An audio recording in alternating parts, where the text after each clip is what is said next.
And Luke will be a bigger star than Andy. He's a heat magnet.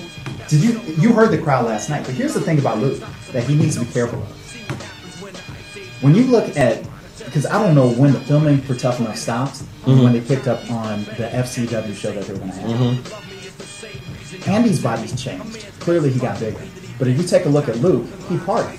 His face got a little fuller. His body didn't look the same. So that makes me ask a bigger question. All right, what's this kid going to be like when he gets some money in terms of Luke? Because he's going to get signed. What's he going to be like when he gets a little bit of money? He gets out on the road.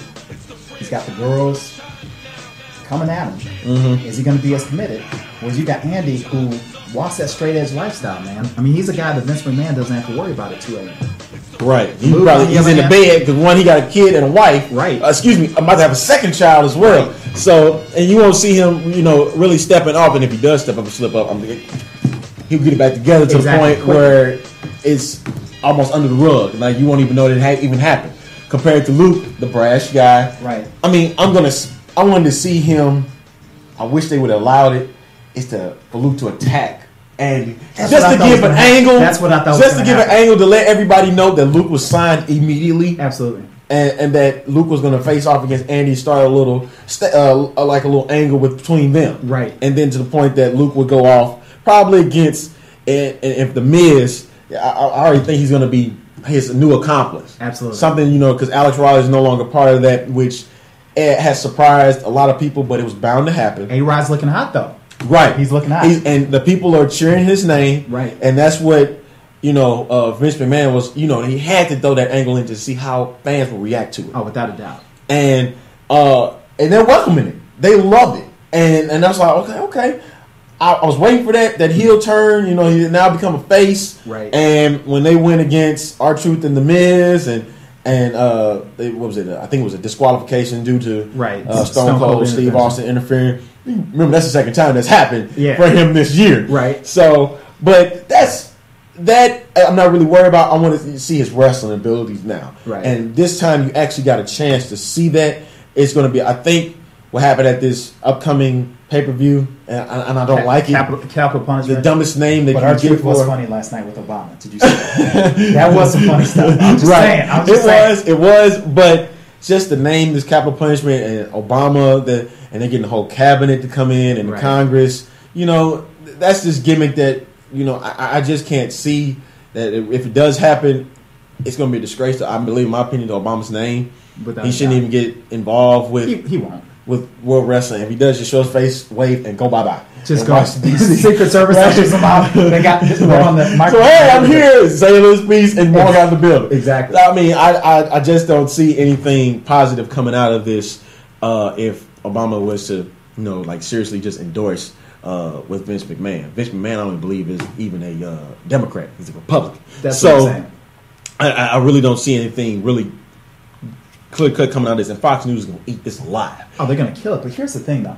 The only thing potentially I can see coming out of this for Barack Obama, Linda McMahon's going to run for, I think she's running for Senate in 2012. Right. Very good shot of winning Senate in 2012. Very much. Potentially, he might want to give a little bit of a rub.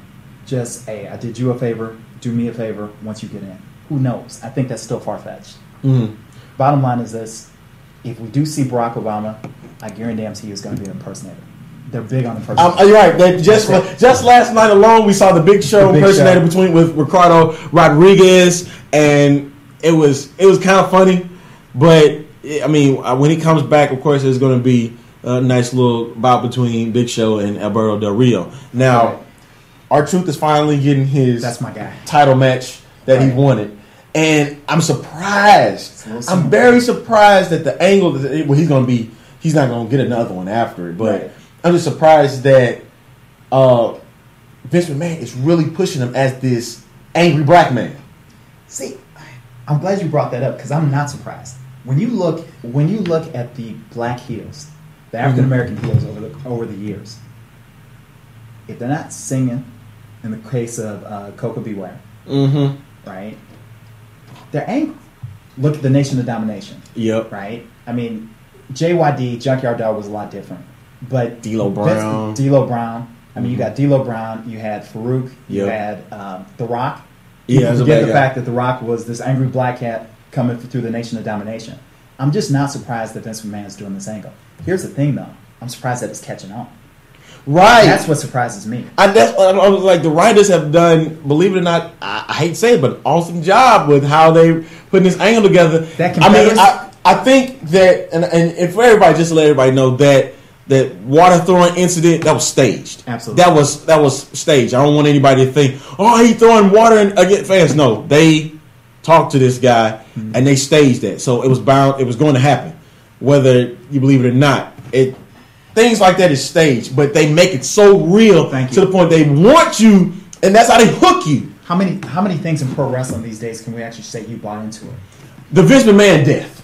The death of Vince McMahon. I bought into that. I bought into it. It was the messed up part about it, because it was supposed to be the death of his character. Chris Benoit happened. Right. The following week, Chris Benoit is dead for real. Right. And Vince McMahon comes out to the ring and tells everything about, and it was like, what just happened? Exactly.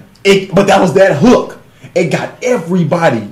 All of Wrestling Nation was sitting on the edge of their seats like, this man is dead. They said people were calling from the arena. They were calling the police from the arena, reporting that Vince McMahon had died, and it wasn't a ruse. They actually bought into it. I'll tell you what. Here's my thing with R-Truth. You've had this man for years, right? And I get the whole what's up and all that stuff, the jucking and jiving. I mean, that was his character. I love the heel turn. The problem I have with the heel turn is this. He's not going to beat Cena. Of course not. Because so what do you do next? Then you take care of everybody else on the roster. So even if he's picking fights, because he put out Morrison. You know, Morrison got to take a well-deserved break as well too. So I mean, he's going to start picking at other people, and of course he's going to steadily do his sideboat show. That's the only way he's going to maintain money in the WWE. So I mean, that's my personal opinion on R-Truth. I mean, of course, Cena's got to have this big date with The Rock, and Super Cena. I mean, the kids and the women love him, and that's how he'll keep going. Right. The minute the women and kids turn on him, it's over. It's a wrap. Well, here's the thing I think is going to happen, because I remember I was at WrestleMania. I think I shared that with you. It was WrestleMania in Atlanta. I've heard Cena get booed, but the heat he got in Atlanta was off the chart. I mean, it was off the chart. It was like you show a picture of The Rock, everybody go crazy. You show a picture of Cena, they boo. Even when they were doing a public address for the military and how WWE goes overseas to support our military men and women, they booed him. Nobody ever boos that section, right? Cena, I guarantee you, is going to end up going heel. He's going to go. I wouldn't be surprised. I wouldn't be surprised him being a heel, and I bet you, the minute he turns, he's going to get a lot more respect than he got when he was a face. Oh, absolutely. I mean, listen, that's how The Rock. That's how The Rock became Hulk Hogan, Randy Savage. Right. I mean, Randy Savage didn't need to be a face anyway, but he was. But people loved him. Triple H. Absolutely. Triple H, the face part, when he did the DX thing, I can understand it. Sure. But when the heel, people loved him as a heel. Dude, I think, look at Stone Cold Steve Austin. He's a perfect example of that. He was never a face. He was that cool heel who did the things we wish we could have done to our bosses. Right? Right. Here's the thing about Stone Cold, and I think this is the he was always a face because he was the fan favorite, and he did what he wasn't a heel. He just did the things that, like you said, he was the anti-hero. Exactly. But here's the thing about Stone Cold: when they finally did turn him heel at WrestleMania 17 against The Rock, that was the death of his character. Yep. Do you remember that? Yeah. That was the death of his character. When they decided to make him the face of the alliance. Right, I remember that. That was the dumbest thing they could have ever done. Absolutely. To him, and it killed the Attitude Era. Absolutely. Because he doesn't have this attitude no more that, I mean, he's done that when coming back. But when that happened, it was like his character was just... He was playing the guitar. He had a cowboy hat on, having fun with her. Like, what are you doing? It was like, what are you doing as this character? But this is my problem with WWE. So we look at, I don't care if it's Andy, I don't care if it's Luke, I don't care if it's Sin Cara. The WWE has absolutely no idea what to do with stars anymore. They're literally scripting week to week to week. And my concern for a guy like R-Truth doesn't have too many more years to get this right. Great wrestler, just not this that acting thing is what I'm not fond of. Right. He is a terrific wrestler. I've never seen it. The things he does in the ring, They're sick. It's amazing. They're sick. Especially for a guy that size. Right. You don't see that. You see spears, choke slams, right, but not aerial things. Exactly. You don't see that from a guy like R-Truth. But I think that's the reason why they have to keep him in, because he's a damn great wrestler. He's a great wrestler, and he gets heat. I mean, when you can look at the Raw roster right now, you don't have too many credible heels. Right. The Miz is a great heel. But hell, he tapped out to John Cena in their I Quit match. He beat Cena for 20 minutes. Cena puts him in the STFU, right? Right. Or the STF, excuse me. He taps out in 30 seconds. He's not a credible challenger anymore. Mm-hmm. So here's my thing. Alberto Del Rios, he's the future. But right now he's mired in a battle with the Big Show. Come on, man. Where's that? You talking about these angles that they're doing right now is pretty much, It's just, they're just going with emotions. There's just I feel like there's no passion behind them. And it's not really setting up the stars for where they need to go. So, okay, coming up next Monday is, of course, the 3-hour WWE All-Star show. Absolutely. What are you expecting from this program? Are you expecting anything great? Are you expecting anything surprising? Or are you just expecting just another edition of Raw SmackDown together? I think it's going to be Raw SmackDown together, but I think, and I truly believe this, since Capital Punishment's in Washington, D.C., Washington, D.C. is the home of Batista. Batista's MMA career is not going anywhere. I wonder. Since Strikeforce got bought out by UFC, I wonder. He just opened up a UFC training gym, MMA training gym. Batista's got a high lifestyle. He misses the glamour. His movie career ain't going where it's supposed to go. I think Batista comes back. I think that's what's going to end up not only making Capital Punishment, it's going to end up making the All-Star. All right, one more thing before about to close up the program. Christian. Now everything has been surrounded with Christian. Of course, he won the belt a few weeks back in his first match. I believe it was it Over the Limit? Extreme Rules. Right. He won the belt then after Edge's retirement. Then lost the belt on that SmackDown, and ever since then he's been healing it up. Right. To go against Randy Orton again for the belt. Just hit Randy Orton with the belt? Yeah, so I was... And we've been talking about it. Me and my girlfriend, she's a big WWE fan, and she hates the fact how they're doing Christian right now. I think it's brilliant. The only reason that Christian can't be a title holder, if he does be a title holder, he can't hold it long. Right. Because he cannot lead a program. I don't think he can. He can't be the face of SmackDown. When I'm looking at SmackDown, I have to see the superstars they're always in the main event. Christian, he did that at TNA. Right. And it might have been some practice, but this is WWE we're talking about. Right. We want faces. So, and when they gave it to Randy Orton, it was like, we need somebody quick to come in and take over, especially after this draft that we just had. Right. To your point, though, Christian as a babyface, there's no money in it. There's no money in it because people just see him as a mid-card. Right. Christian as a heel to Randy Orton's babyface, that's money. SmackDown doesn't have any credible heels right now. Right. Christian, and I know people are upset about it. My wife and I just had a conversation about it. This is the best move for Christian because you see the conflict and he's playing it off perfectly.